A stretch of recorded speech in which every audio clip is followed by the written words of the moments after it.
बदसूरत माँ। रोहित बहुत परेशान था। उसे समझ में नहीं आ रहा था कि वो इस परिस्थिति से कैसे निपटे। वो अपनी माँ को बहुत चाहता था, किंतु उसकी पत्नी और बच्चे उसकी माँ से बहुत दूर भागते थे। बिल्कुल भी पसंद नहीं करते थे, क्योंकि उसकी माँ की एक आंख नहीं थी। साथ ही उसकी कमर भी 90% तक झुक चुकी थी। वैसे वो अपना सारा काम खुद कर लेती थी, किंतु फिर भी वो उसकी पत्नी और बच्चों को हमेशा खटकती है। दादी, आप ऊपर के कमरे में जाओ, मेरे दोस्त आ रहे हैं। रोहित के बेटे अर्णव ने बड़े बेरुखी से कहा। पर बेटा, मैं तो यहाँ बहुत दूर बैठी हूँ। दादी ने बहुत प्यार से कहा। नहीं, आप उनके सामने मत रहो, वो मुझे चिढ़ाते हैं, जो कि मुझे बिल्कुल भी अच्छा नहीं लगता है। क्यों मुझे बार बार एक ही बात आपको बतानी पड़ती है? अर्णव ने जोर से डांटते हुए कहा। क्या हुआ अर्णव, क्यों चिल्ला रहे हो बेटा? रोहित की पत्नी जूही ने किचन से ही आवाज लगाई। देखो ना माँ, ये दादी यही ड्राइंग रूम में बैठी है। कितनी बार दादी को बोलता हूँ कि जब मेरे दोस्त आए तो अपने कमरे में चली जाए, पर नहीं, बार बार एक ही बात बतानी पड़ती है इनको। अर्णव ने शिकायत भरे लहजे में कहा। माँ जी, आप क्यों मेरे बच्चे को परेशान करते रहती हो? ऊपर चली जाओ, क्यों हम लोगों को शर्मिंदा करवाती हो? जूही ने बेटे का पक्ष लेते हुए कहा। बेचारी जानकी बिना कुछ कहे पोते और बहू के कहे अनुसार चुपचाप उठकर ऊपर जाने लगी। कमर झुकी होने के कारण उन्हें ऊपर चढ़ने में बहुत परेशानी हो रही थी, किंतु वो पूरी ताकत से ऊपर के एक अकेले कोने वाले कमरे में जाकर बैठ गई। रोहित बगल के कमरे में सब सुन रहा था। उसे कष्ट हो रहा था कि उसकी माँ को अपमानित होना पड़ रहा है, किंतु वो असहाय था। अगर वो कुछ कहता है तो पत्नी और बच्चे उसका विरोध करने लगते हैं। दूसरे, उनके तर्क भी सही लगते हैं। चूंकि वो एक प्रशासनिक अधिकारी था, उसका सामाजिक स्तर बहुत ऊंचा था। उसका ससुराल भी एक उच्च घराने में था, अतः वह चुपचाप इस तरह हर दिन अपनी माँ को अपमानित होते देखता रहता था। रात को रोहित की पत्नी जूही ने कहा, देखो जी, आप कुछ करो। कल कलेक्टर साहब की पत्नी आई थी, माँ जी को उन्होंने देख लिया था। मुझे बहुत शर्म आ रही थी, बताते हुए कि ये मेरी सास है। मैंने कह दिया कि दूर की रिश्तेदार है, इलाज कराने आई है। रोहित को रोना आ गया, किंतु फिर भी वो चुप रहा। पत्नी के आगे उसकी एक न चलती। बस वो बेबस और लाचार की भांति सब देखता और सुनता रहता। उसे समझ में नहीं आ रहा था कि वो क्या करे।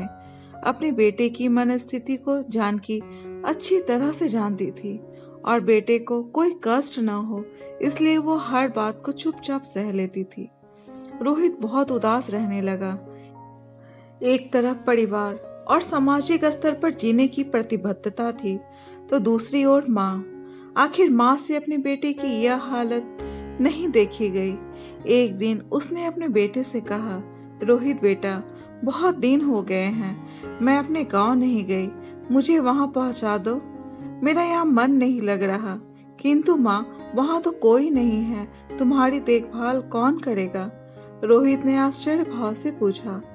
अरे सब गांव वाले तो हैं, और वो तुम्हारे मामा जी तो उसी गांव में रहते हैं, और फिर हम सारी व्यवस्थाएं कर आएंगे ना। जूही को तो जैसे मन की मुराद ही पूरी हो गई। हाँ बेटा, बहुत सही कह रही है, जानकी ने लंबी सांस लेते हुए कहा। रोहित जानता था कि गांव में माँ की देखभाल करने वाला कोई नहीं है, लेकिन अपनी पत्नी की जिद के कारण वह अपनी माँ को गांव छोड़ने पर विवश हो गया।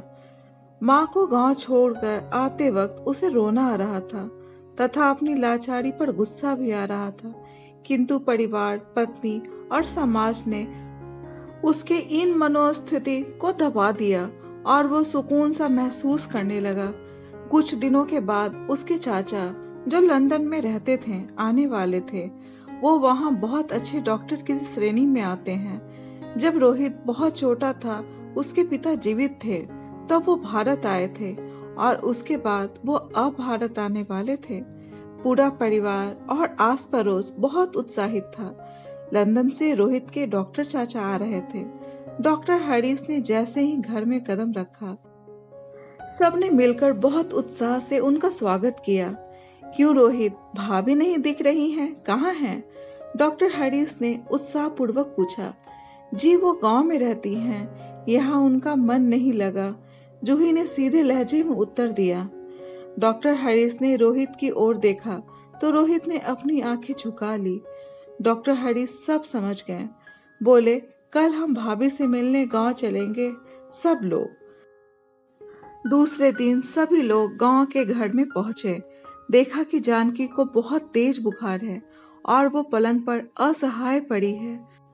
डॉक्टर हरीश दौड़कर जानकी जी के पास गए, उनके पैर छूकर रोने लगे। जानकी जी की ये हालत उनकी कल्पना से परे थे। वाह बेटा रोहित, तूने तो नाम ही उजागर कर दिया। अपनी माँ की ये हालत देखकर तुझे तो शर्म भी नहीं आ रही होगी। डॉक्टर हरीश ने रोहित को लगभग डांटते हुए कहा।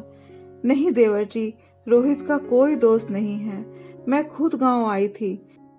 जानकी ने अपने बेटे का बचाव किया। मुझे सब पता चल गया भाभी, आप चुप रहो।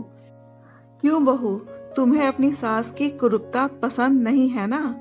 समाज में तुम्हें अपना स्तर नीचे दिखता है। सही कह रहा हूं ना मैं? डॉक्टर हरीश ने जूही की ओर व्यंग से देखा। जूही निरुत्तर थी और रोहित को देखने लगी।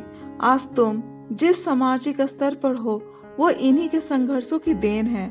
और बेटा रोहित, तुम्हें शायद मालूम ना हो कि बचपन में जब तुम 1.5 वर्ष के थे तब छत से नीचे गिरने के कारण तुम्हारी एक आंख फूट गई थी और तुम्हारी रीढ़ की हड्डी में भी समस्या थी।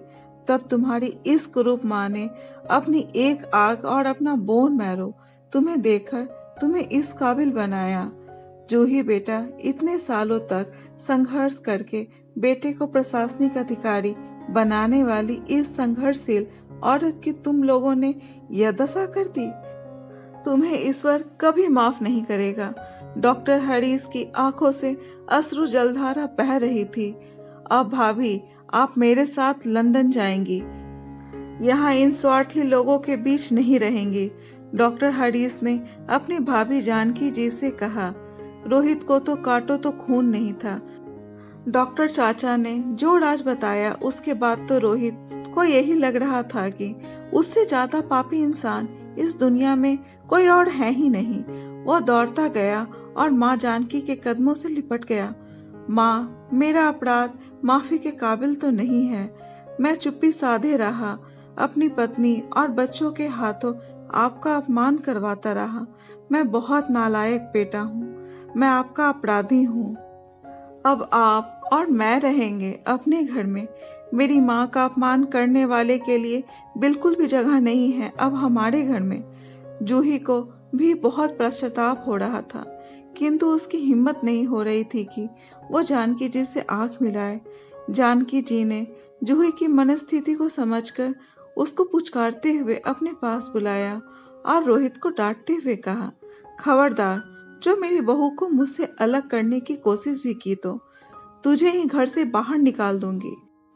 जूही और बच्चों ने जानकी जी के पैर पकड़ते हुए अपने व्यवहार पर माफी मांगी और माँ के हृदय ने सबको माफ कर दिया। डॉक्टर चाचा ने भी रोहित को गले से लगा लिया। दोस्तों, इस कहानी के बारे में अपने विचार कमेंट बॉक्स में जरूर बताएं और अगर कहानी अच्छी लगी हो तो कहानी को लाइक, शेयर और चैनल को सब्सक्राइब जरूर करें। कहानी सुनने के लिए धन्यवाद।